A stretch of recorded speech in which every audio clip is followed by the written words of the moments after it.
Welcome back to Healthy Living.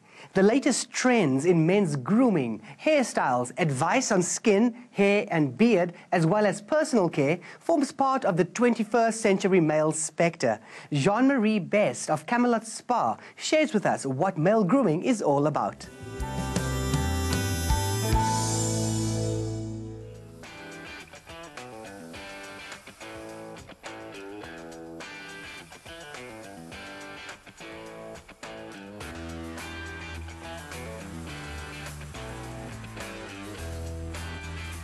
Jean-Marie, thank you so much for spending time with us and taking time out of your diary.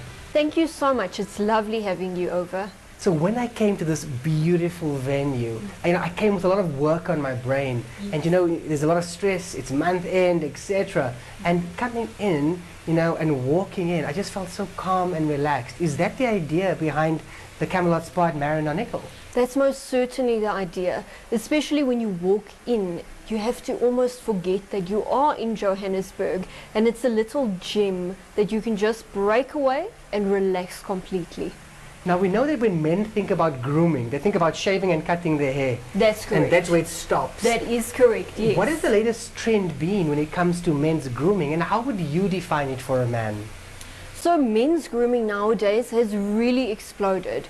Men come in for facials, for massages, manicures, as well as pedicures. They also do waxing of unwanted hair in the facial area, for instance the ear and the nose, areas we don't normally talk about. And we can just see that men's grooming has definitely had a big impact on their day-to-day life, especially staying in with the World Cup at the moment. Ronaldo, he definitely is in control of his grooming. Now, with these trends, do men feel intimidated coming into a spa?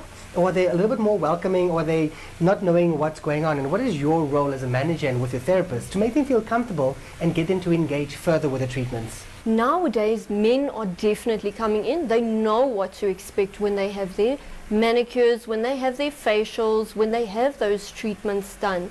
And we also in the spa industry have to respect and educate our clients if it is their first time, so that they are so comfortable that they come back. I think it's very important because traditionally it was seen as being very much of a woman-only service. Exactly. But now with that being expanded, when you cater for men, are there any particular services that you offer in addition that are separate to the current services for women? We do offer different treatments for men as well as for women. For instance, the deep tissue massages are becoming very popular, seeing as the men do engage in gymming, in sporting activities, whereas for the females they do enjoy quite the lighter pressure massages. Facials, we also do incorporate a lot of extractions for the gents. But when you look at these other treatments, in the spa industry, yes, they have these terminologies such as hot stone massage, yes, and all I can think of is hot gravel for some reason. What are some of these things that you would advise men to try that's outside of what they traditionally would expect when coming to a spa? Definitely the hot stone massage. Everybody refers back to that movie where the stone was actually burning the gentleman having it done. Yeah. Now with the hot stone massage, it's a slow releasing heat, so it won't burn you, but it does help to release the tension. It penetrates right deep into the muscle, so you get more of a relaxation than you would with a Swedish massage. With the gents as well, pedicures. That is very, very popular, especially being in golf shoes, being in corporate shoes the whole day. It does tend to affect the stability as well as the comfort of their feet. Well, I know my feet are ticklish, okay? But I also know, on the other hand, I'm very conscious of my feet. Yes. So if you cut your nail incorrectly, there's potential for ingrowns. You get, those hard skins on the inside of the foot. But also, what many men don't realize, that cracked heels, yes, becomes a problem. How important is it for them to maintain some sort of treatment with relevant products that I'm sure you would advise them on after the spa treatment? It's very important, and that's why coming for a pedicure is definitely your first step. Lots of men don't know the sequence of conducting their own pedicure at home, so they don't know where to follow, how to cut the nail, and also how to prevent their heels from cracking. So when you come in, your esthetician will look at your feet and also guide you throughout your personal home care. She will also then give you a prescription of what you can do at home in order to prevent all of these occurrences from happening. Now, what about cleansing your face? We all know, us guys are simple. Yes. It's a bit of soap on the hands, splash it on the face, rub it off, and off you go. Because we think that by shaving, we're doing enough for our skin. Yes. But is there a particular treatment protocol, especially with the harsh sun in South Africa, you'd advise men to start trying? Definitely. So, to cleanse, first of all, you have to cleanse in the morning as well as in the evening. Some people think taking a bar of soap and doing it once a day would be enough. It's also very important to use a professional cleanser because a bar of soap actually diminishes your pH, your acid mantle of your skin. If we go a little bit more into terminology, by shaving, it is very irritating for the skin. That is why gents normally get razor burn, they get the ingrown hairs and also very uneven skin. So when you come in for a facial with the correct exfoliation, the correct masking, we can actually work on getting down the inflammation so that when you shave it's a lot smoother. But also another thing that's very important is moisturizing. People don't understand the importance of moisturizing, and moisturizing also prevents aging. So that's a little bit of a bonus for the gents out there. Moisturizing also needs to happen twice a day. The best would be to go in for a facial or go to your esthetician for skin analysis and see what it is that you can personally do for your skin. As you know, all our skins are different. I think it's important to notice because it's not just coming to a spa and it's a miracle treatment and you sort it out. There's continual support and intervention that you need to do for yourself, but also you need to make it a regular visit to the spa. Yes. It's like a fire lighter for a fire. When the fire begins to die, throw a little bit of firelight on and it ignites it again. Exactly, exactly. We also say it's also like going to a dentist. You don't go to a dentist once in your life and then expect everything to be fine. You go for your regular checkups to ensure that your skin is maintained and that we're working on your concern. Something that also intrigues me is the level of expertise and qualification of the therapist conducting the treatment.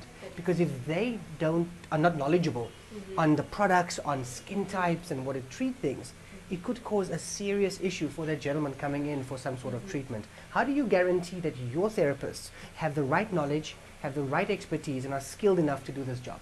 So at Camelot specifically, when the ladies do come in and we look at their CVs, we ensure that all our therapists are internationally qualified. With the international qualification, there's obviously a set standard that they have to abide by. We do our in-house checks, and it's very important for them to go on training because the industry keeps evolving and we have to stay on top of our trends. When walking in, what would you advise would be a quick, easy introduction to a spa experience that I could try? Why don't we try a manicure for you? Have you ever had one before? Never had one before. Good. Then definitely let's give that a try. All right, let's give it a go. Perfect. Good afternoon, Ronald. Welcome to Camelot Spa. Please take a seat for us here, please. Thank you.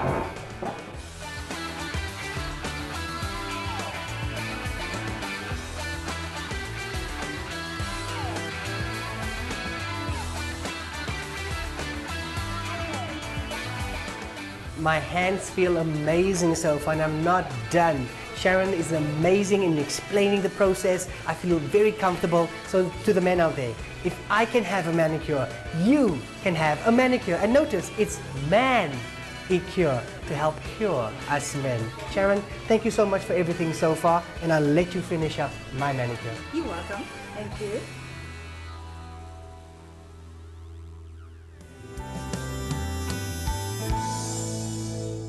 So if you need grooming tips to make your morning routine more productive or how to get that latest soccer star haircut, Jean-Marie has all the answers for you. It's now time for a weekly exercise routine.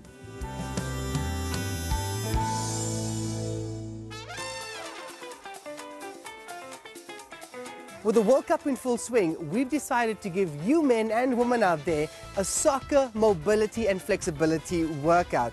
If you don't maintain your flexibility, you increase your chance of injury. So ladies, are you ready?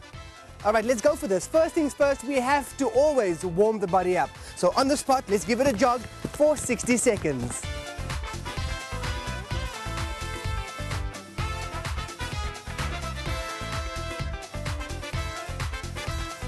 All right, good, relax, sit down. Now, let's put our soccer boots on and let's get going with this flexibility and mobility workout. So first things first, ladies, right leg swing open, left leg swing open.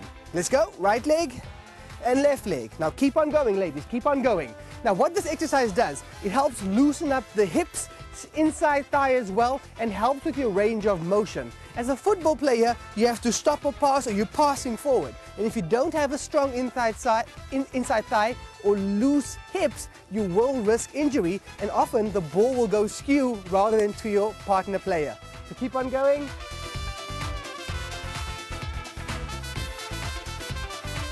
Good, relax it down. The next exercise is of course the side leg swing. That's working our adductors and abductors. And those are the muscles linked into the hip to give you stability and support. So from there, ladies, right leg first, swing it up. Left leg, swing it up. Right leg, swing up. Left leg, swing up. All right, right leg and left leg. Keep it going, keep it going.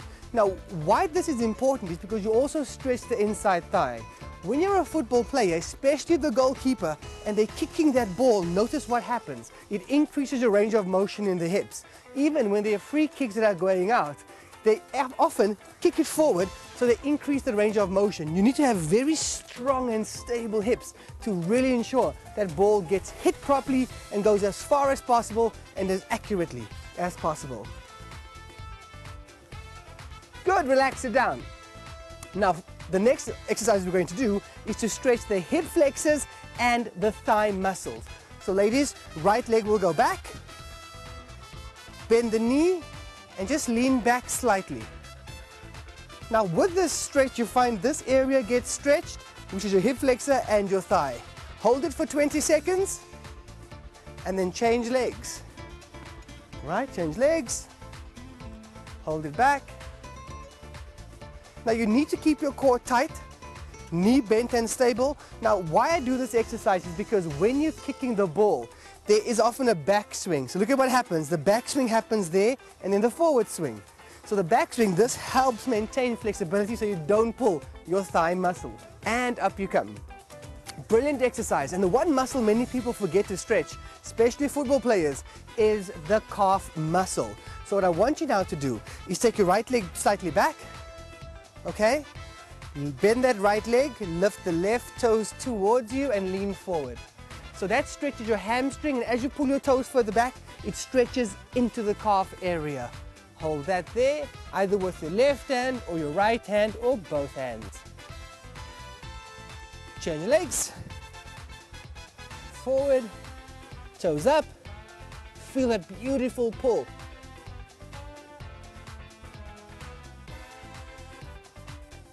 And relax it down.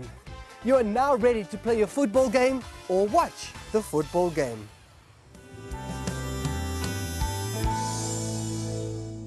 That's all we have for you on today's show. Thanks for watching Healthy Living on Afro Worldview. From me, Ronald Apogee, and the team, keep warm and healthy. Cheers.